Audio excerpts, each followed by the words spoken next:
I think the one thing we have just not talked about enough that really, really should be discussed is exactly what the Browns are building on their defensive side of the ball. I know a lot of people want to focus on the offense. There's some fun names at the quarterback position that we want to talk about, some fun names at the running back position that we want to talk about, some fun names at tight end that we want to talk about. But the Browns have said it multiple times. If you listen to Joe Bitonio's interviews, if you listen to Kevin Stefanski's interviews, if you listen to Andrew Berry's interviews, they have told us without a shadow of a doubt what they expect the strength of this team to be, which is the defense. A defense that not too long ago was one of the most dominant defenses in some analytic metrics that we had seen in the last 20 years. The Browns defense was not just good in 2023, it was one of the greatest defenses I've ever seen an AFC North team have outside of like the obvious ones, right? The Ray Lewis Steelers, and maybe you want to throw in some Troy Polamalu Steelers team, and I meant the Ray Lewis Ravens, obviously, not the Ray Lewis Steelers. That's just nasty thinking about that. My bad. I didn't mean to put that image in y'all head. But in all seriousness, like, that's how good the Browns defense was. We were talking about if they're even on par with those caliber of defenses 2 years ago. And I think this defense has been reinvested into this offseason at a rate that makes me wonder if they could be as good, if not a little bit better, because I think they're built better to be better longer than they were in 2023. And here's what I mean by that, right? Let's just look at that front seven of this defense. Look at the investments that the Cleveland Browns have made, right? You have Myles Garrett, all-world, locked up until he's like 36. Now, he has a no-trade clause, so there's a chance that he axes out. But you got that locked up for 6 more years, right? You went in a draft last year and you got Mike Hall, so a real long-term solution, hopefully, at that 3-tech position. Mike Hall has showed you in the short sample size that he's played that he's capable of making a difference on the NFL football field. Hopefully, that's something he continues and doesn't hit a rookie wall, and continues to kind of show us why people were excited about him to begin with. You spent the 5th overall pick on Mason Graham, another interior defensive tackle. So significant investments in youth. In youth, you hope to be on the team for the next 10 years. Again, you got Myles locked up for the next 6 years. You got these guys locked up for 5 years, 4 years of control, 3 years for Mike Hall, and then 5 years of control with Mason Graham. You brought in some veterans like Alfred Collins. You have Shelby Harris. And then you have guys at the other edge position like Isaiah McGuire, Alex Wright, Obo Okoronkwo, Joe Tryon, who can also provide some value at that other spot.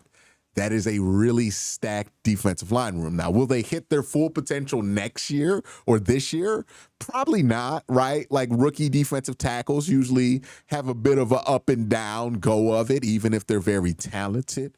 And Mike Hall, he's coming back off an injury. Hopefully all is well with him. But, you're probably not going to be your full potential this year, but we might be able to see the potential that the Cleveland Browns could be in a year or two this season. And that's just what you've done on the defensive line, right? And think about it like this. The Browns have 2 first-round picks next year. Maybe they get a quarterback with one of those picks. Maybe that other pick gets them a premium edge player, right? To add to this defense and make it even filthier. And then you have an entire defensive line that's here for the next 6 years, and it's going to be cheap for the next 6 years, and really good, really young, really, really powerful, and you could just build a Philadelphia Eagles-like situation there with the defensive line. Remember, and I'll say this and repeat this until it is something you don't even think about anymore. Every dominant Jim Schwartz defense is about the defensive line and the performance of those 3 techniques, right? Because in order to run a lot of man coverage, you need your 3 techniques to be beast.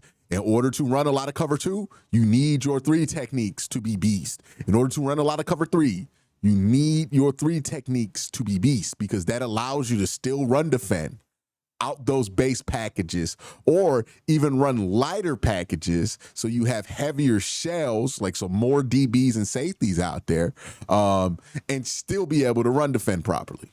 The less personnel the Browns have to commit to stopping the run because they have man beaters, right? And when I say man beaters, I'm not talking about wide receivers. I'm talking about people who can get off the line of scrimmage and whip ass whoever's in front of them. You got difference makers there.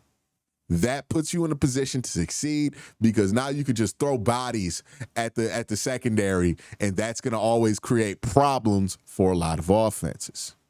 This is what the Eagles have done successfully. This is what the Browns are trying to do.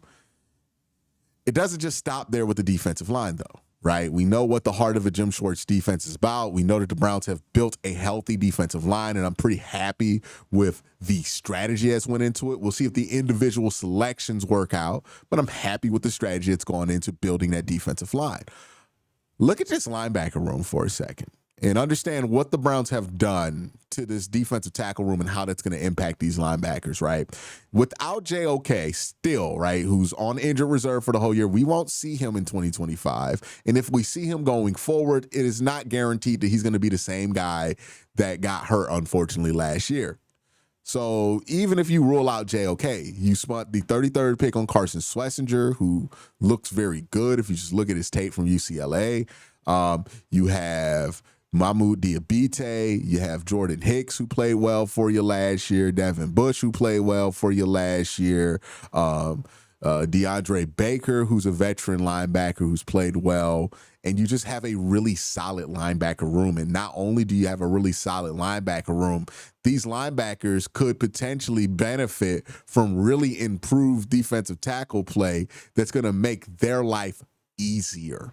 So that's going to be something I think the Cleveland Browns benefit from. That front seven for Cleveland could be dominant by the end of the year or by next season, right? Depending on how fast Mason Graham comes along and how fast Mike Hall kind of realizes his potential. If those two are quick with their adjustment to the NFL and with their adjustment from injury, then watch out. Like, it's going to be crazy. The Browns are going to be able to do a lot with that front seven. They might be able to run light boxes. They're going to be able to get away with a lot. And then we look at this secondary, and look, the safety position is a bit of a question mark, or at least the free safety position. But defensive speaking, in a Jim Schwartz system, that post safety is probably the least important piece of personnel on the football team. Because you're not asking much from a post safety, right? You know, just be alert, make sure nobody comes across, tries to split the seam, and then also be a physical presence in the run game, right? And that's something they think Rodney Hickman can do. They brought in some veterans to be able to compete for the role. I'm not too concerned with what's going on with safety.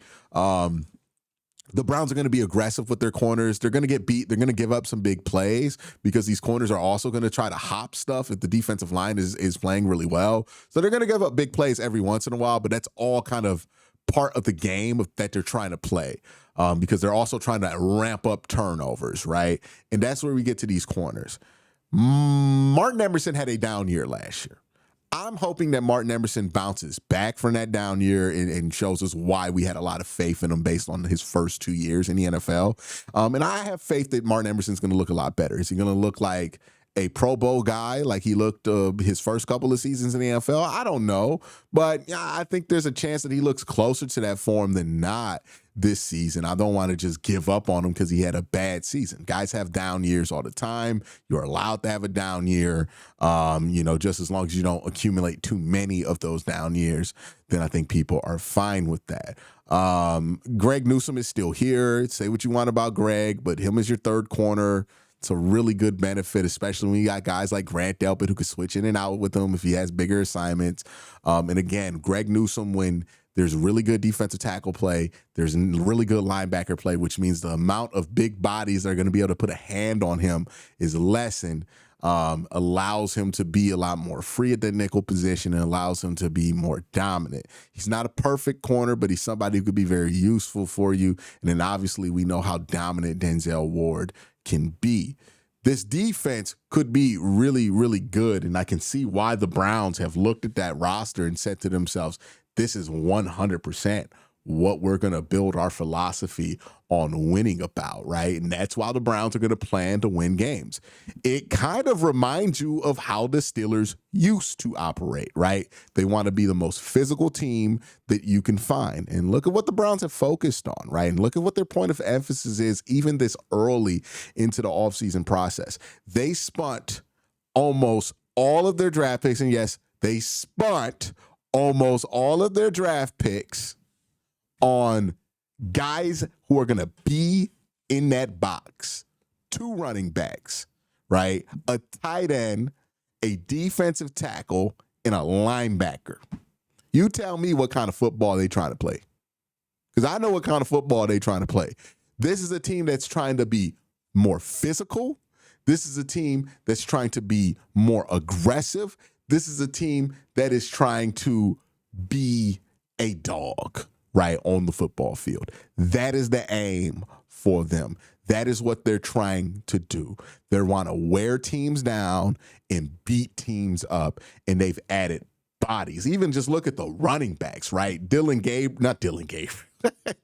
will play running back, even though he would not be undersized if he was a running back. But Dylan Sampson is a bruising, wear you down type of running back, right? He's only 5'8", which makes people feel like, oh, well, maybe he's more of a change of pace guy. That's not how Dylan Sampson plays. Dylan Sampson is straight up, hit you in the chest. I mean, I'm going to wear you out because I'm really hard to get to the ground, right? And in Quincy Junkins, that dude's a physical beast, man. Like, I don't think enough has been, because like guys like Omarion Hampton are in this draft class, and Caleb Johnson, guys who are just like taller than Quincy, I don't think we have focused enough on just how crazy Quincy Junkins is as an athlete, right? You're talking about somebody who's legitimately 230 pounds, who is jacked and fast and quick, right? Like, you look at Quincy Junkins and you say to yourself, yeah, that guy looks like a top 40 pick, right? And if you, again, I want people to go to camp and just get a good look at what that guy looks like. That dude is going to punish guys, right? A punishing, very physical runner.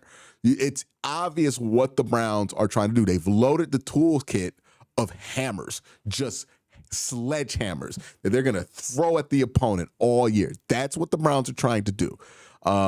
And I, for one, appreciate that, right? Everybody who wants the Cleveland Browns to be more physical, to go out swinging, that's what they're trying to do. I don't know how many games it's going to win you, because offensively speaking, that kind of football has a low margin of error, and one fumble, one missed time sack can really change the flow of a game and turn a win into a loss, right? That's why I can't predict that this team's going to be over 500 or anything like that, right? The offensive consistency is something I'm going to be concerned about until the quarterback position has some stability to it, right? So there's a guy that's in there that you can trust on 3rd and 11 on a consistent basis for 17 games. I can't predict that they're going to be over 500. But with all that being said, this is going to be a very physical team. It's going to feel like Pittsburgh, maybe more so than Pittsburgh is, because Pittsburgh has kind of gone away from some of those physical traits that have made them and built their brand. And that's what the Browns are going to do. And I don't think enough people have paid attention to just how much they're building on defense and how much they have invested in defense this year. A top 5 pick this year, a top 33 pick in Carson Schlesinger. Look at the linebackers they've brought in. Look at the depth they have at the other edge position. Like, there are a lot of guys you feel comfortable going into the season with playing. This is a really well-built defense, and maybe they don't peak out this year. But boy, if they hit on Mason Graham, which a lot of people seem to think is a low floor type of guy, then that is going to turn into a dominant defense, and it's going to be dominant for a very long time, because a lot of these guys are here to stay, So I appreciate what they've been doing on defense, and I think a lot more love needs to be thrown at how they've handled defense and how they have a long-term plan to build stability in a Jim Schwartz defense that can dominate guys for years to come, like we're seeing with some of these defensive coordinators, right? Vic Fangio in Philadelphia, right? Where the Eagles have spent the last 4 years just putting piece after piece together so they have long-term success running that style of defense instead of it being this, oh, well, we were good this year because we had a couple of extra free agents and now we don't have those guys and now we're not good, right? Guys who are going to be on this roster for a long time, real commitment, real foundational improvement on certain aspects that's hurt this team for a long time. I can do nothing but appreciate that. But y'all let me know what you think in the comment section down below. Y'all have a great day. Have an even better night. Peace.